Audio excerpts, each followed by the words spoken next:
కాళేశ్వరం ప్రాజెక్టులో జరిగిన అవినీతిపై కాగ్ తన రిపోర్ట్లో ఎలాంటి సెన్సేషనల్ విషయాలు వెల్లడించింది. అంటే ఏం చెప్పింది ప్రభుత్వం గతంలో, ఎంత లోన్ తీసుకొచ్చింది, అందులో ఎంత ఖర్చు చేసింది, మోటార్లు బిగించడానికి అలాగే మోటార్లు కొనడానికి మార్కెట్ ధరకు ఈ ప్రభుత్వం కొనుగోలు చేసిన దానికి ప్రభుత్వం చూపిస్తున్న దానికి ఎంత వ్యత్యాసం ఉంది, అలాగే ఈ ప్రాజెక్టు డిజైన్లో ఉన్న లోపాలు ఏంటి, ఈ ప్రాజెక్ట్ ద్వారా ఎన్ని ఎకరాలకు నీళ్ళు అందిస్తామని చెప్పారు, ఎన్ని ఎకరాలకు ఈ ప్రాజెక్టు నీళ్ళు ఇవ్వబోతుంది, అంటే ప్రస్తుతం ఉన్న ప్రభుత్వానికి ఈ ప్రాజెక్ట్ గుదిబండలా ఎలా మారబోతుందో కాగ్ చెప్పిన రిపోర్ట్లు చూద్దాం. నమస్తే, welcome to Telugu one news. నేను మీ ఫజల్. కాళేశ్వరం అవినీతి మీద రోజుకొక వార్త, సెన్సేషనల్ వార్తలు వస్తూనే ఉన్నాయి. ఒక తెలుగు సీరియల్లా ఆ కథ అయితే నడుస్తుంది. కాళేశ్వరం అసలు ఎంత దారుణంగా జరిగింది అంటే అవినీతి అంటే ఇంతసేపు ఏమైంది, రాజకీయ పార్టీలు విమర్శలు ప్రతి విమర్శలు జరుగుతున్నాయి. దానికి అప్పట్లో అధికారంలో ఉన్న కేసీఆర్ కూడా కౌంటర్లు ఇస్తూ వచ్చారు. అధికార పార్టీ తన తప్పు జరగలేదు అని చెప్పుకోవడానికి ఆమె ప్రయత్నించింది. అయితే వాస్తవంగా గ్రౌండ్ రిపోర్ట్లో కనుక మనం చూసినట్లయితే అక్కడ ఆ ప్రాజెక్ట్ కుంగిపోయిన తర్వాత కేంద్రం నుంచి వచ్చిన కమిటీ కూడా ఈ ప్రాజెక్టులో లోపాలను బహిరంగంగా కామెంట్ చేసింది. కేవలం కాంట్రాక్టర్ల ప్రయోజనాలు కాపాడుకోవడం కోసం, వాళ్ళ ద్వారా కిక్ బ్యాగులు తీసుకోవడానికి, తన కుటుంబానికి ఒక ఏటీఎంలా కేసీఆర్ ఈ ప్రాజెక్ట్ని వాడుకున్నారని ఈ కాగ్ రిపోర్ట్ ద్వారా మనకు అర్థమవుతుంది. కాగ్ రిపోర్ట్లో అసలు ఏముంది, దీనికి సంబంధించిన వివరాలు కనుక మనం చూసుకున్నట్లయితే ఈ కాళేశ్వరం ప్రాజెక్టుకు అక్కడున్న మోటార్లు కనుక పంపింగ్ అంటే ఈ ఎత్తిపోతల పథకం ద్వారా మోటార్ల ద్వారా నీళ్లను పంప్ చేసి పైకి వేయాలి కాబట్టి దానికయ్యే ఖర్చు ప్రతి ఏడాది ఈ అన్ని పంపులు కనుక నడిపితే కరెంటు బిల్లు ఈ ప్రాజెక్ట్ ద్వారా అంటే చాలా ఈ ప్రభుత్వానికి పెద్ద గుదిబండగా మారిపోయిందని మనం చెప్పుకోవచ్చు.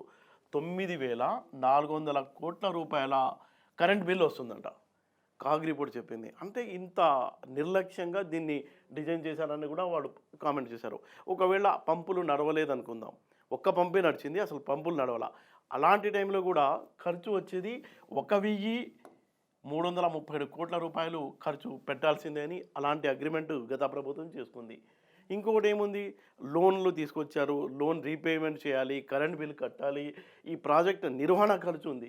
ఈ ఖర్చులన్నీ కలిపి ప్రతి ఏడాది ఈ బడ్జెట్లో 25,000 కోట్ల రూపాయలు కేటాయించాల్సిందే. అదే ఈ బడ్జెట్ ఎప్పటి వరకు 2032 వరకు ప్రతి ఏడాది 25,000 కోట్ల రూపాయలు బడ్జెట్ పెట్టుకుంటూ పోవాల్సిందే. ఆ తర్వాత 2034 నుంచి 35 వరకు ఆ బడ్జెట్ కొంత తగ్గుతుంది, ఏడాదికి ఆ ఏడాది 15 కోట్లు. ఆ తర్వాత 35 నుంచి 36 వరకు 2035 నుంచి 12 కోట్ల రూపాయల వరకు ఖర్చు వస్తుంది. ఈ లెక్కలన్నీ కాగ్ రిపోర్ట్లో ఉన్నాయి. అయితే మొత్తం ఈ ప్రాజెక్టు 195 టీఎంసీల ప్రాజెక్ట్ ఇది. ఈ నీటిని ఎత్తిపోయడానికి కరెంటు బిల్ అయ్యేది మనం ఇందాక కూడా చెప్పుకున్నాం 9,400 కోట్ల రూపాయలు ఖర్చు అవుతుంది. అయితే ఆసక్తికరమైన రిపోర్ట్ ఏంటంటే కాగ్ రిపోర్ట్లో చెప్పింది మనకు ఈ మోటార్ల కొనుగోళ్ళు, అలాగే కొన్న మీటర్ని ఏం చేస్తారు, తీసుకొచ్చి బిగించాలి కదా, బిగించడానికి ఎక్కడ కూడా మార్కెట్లో లేని ధరలు, మార్కెట్ ధరలను అస్సలు పట్టించుకోకుండా అప్పుడు అధికారంలో ఉన్న పార్టీ సంబంధించిన పెద్ద నేతలే ఆ ధరను ఫిక్స్ చేశారంట.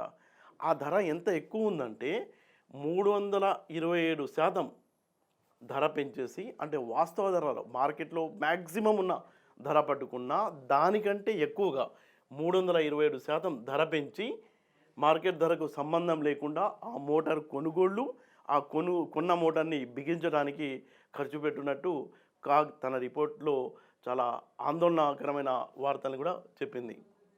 ఇంకో విషయం ఏంటంటే 1 మెగావాట్ దీనికి అనుబంధంగా ఉత్పత్తి కూడా ఉంది, విద్యుత్ ఉత్పత్తి. 1 మెగావాట్ విద్యుత్ ఉత్పత్తి చేయడానికి అయ్యే ఖర్చు 60 లక్షల రూపాయలు. అలాంటి ఒప్పందం ఉంది. అంటే ఎంత పే చేయాలి గవర్నమెంటు? 60 లక్షలు పే చేయాలి. కానీ అప్పటి రాష్ట్ర ప్రభుత్వం ఆ కాంట్రాక్టర్కి 60 లక్షలు పే చేయాల. ఒప్పందం ప్రకారం 1 మెగావాట్ అంటే కొన్ని వందల వేల మెగావాట్ల ఉత్పత్తి జరుగుతుంది. అంటే ఏ లెవెల్లో అవినీతి జరిగిందని మనం చెప్పుకోవడానికి కేవలం ఆ కండిషన్ ఏంటి, 1 మెగావాట్కి 60 లక్షలు రూపాయలు పే చేయాలి. కానీ ప్రభుత్వం ఎంత పే చేసిందో తెలుసా? 1 మెగావాట్కి 2,57,00,000 రూపాయలు పే చేసింది. అంటే దాదాపుగా 2,00,00,000 రూపాయలు, అంటే 1 మెగావాట్కి 2,00,00,000 రూపాయలు అదనంగా పే చేశారంటే దోపిడీ అనేది ఏ లెవెల్లో జరిగింది అనేది మనం అర్థం చేసుకోవచ్చు. అయితే ఇందులో ఇంకోటి ఉంది, 17 ప్యాకేజీలు ఉన్నాయి. ఆ ప్యాకేజీల వ్యవహారానికి సంబంధించిన వివరాలు ఇవ్వడానికి టోటల్గా అధికారులు నిరాకరించారని కాగ్ తన రిపోర్ట్లో స్పష్టంగా రాసింది. మనం కనుక చూసుకున్నట్లయితే అసలు ఈ ప్రాజెక్ట్ ఏంటి, దీని ఖర్చు ఎంత, ఎంత ఏరియాకి వీళ్ళు నీరు ఇవ్వగలుగుతారు అనే విషయాలు కనుక మనం చూసుకున్నట్లయితే స్టార్టింగ్లో ఈ ప్రాజెక్ట్ యొక్క అంచనా వ్యయం 63,852 కోట్ల రూపాయలు ఉండేది. మనం ఓకే పర్వాలా, ప్రతి ప్రాజెక్టు నిర్వహణలో అంటే రోజులు తరబడి జరుగుతుంది కాబట్టి అంచనా వ్యయం పెరుగుతుంది. అంటే అంచనా వ్యయం ఎంత పెరిగింది, వీళ్ళు లెక్కల ప్రకారం 81,911 కోట్ల రూపాయలుగా అంచనా వ్యయం పెంచుకున్నారు. అయితే ఈ ప్రాజెక్ట్ని పేరు చెప్పి వివిధ కార్పొరేషన్ల ద్వారా వాళ్ళని పెట్టేసి టోటల్గా ఈ ప్రాజెక్ట్ పేరుతో తీసుకొచ్చిన అప్పు ఎంతో తెలుసా? 87,449 కోట్ల రూపాయల అప్పు తీసుకొచ్చారు ముఖ్యమంత్రి కేసీఆర్, అప్పటి ముఖ్యమంత్రి.